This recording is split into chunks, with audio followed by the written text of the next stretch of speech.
রুই মাছের বিভিন্ন রেসিপির মধ্যে সবথেকে বেস্ট লাগে গন্ধরাজ রুই। গরমের দিনে ভাতের পাতে হালকা অথচ সুগন্ধি এই গন্ধরাজ রুই একেবারে জমিয়ে দিতে পারে। সামনেই আসছে জামাই ষষ্ঠী, এই বিশেষ দিনে এই গন্ধরাজ রুই কিন্তু সকলের মন কেড়ে নিতে পারে। এর জন্য আমার লাগছে 4 পিস রুই মাছ, আমি আগে থেকেই হালকা ভেজে রেখেছিলাম। লাগছে দই, আমার কাছে যেহেতু দই ছিল না তাই গরম দুধের সাথে একটা লেবুর স্লাইস দিয়ে 15 মিনিট রেখে দিয়েছিলাম।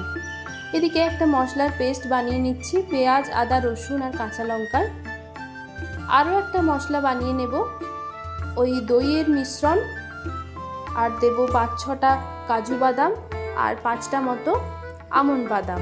এই সব কিছুকে ভালোভাবে পেস্ট করে নিলাম।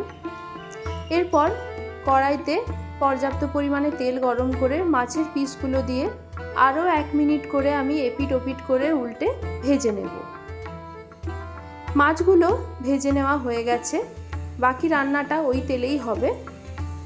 এর জন্য প্রথমে দিয়ে দিচ্ছি গোটা গরম মশলা, যে পেঁয়াজ, আদা, রসুন আর কাঁচা লঙ্কার পেস্ট বানিয়ে রেখেছিলাম সেটা দিয়ে স্বাদ অনুযায়ী লবণ আর চেরা কাঁচা লঙ্কা, অল্প একটু চিনি দিয়ে মশলাটাকে ভালোভাবে ভেজে নিতে হবে। একে একে দিয়ে দেব ধনে গুঁড়ো, জিরে গুঁড়ো। আবারও মশলাটাকে 1-2 মিনিট ভেজে নিয়ে এর সাথে এবার অ্যাড করব ওই দই আর বাদামের মিশ্রণ।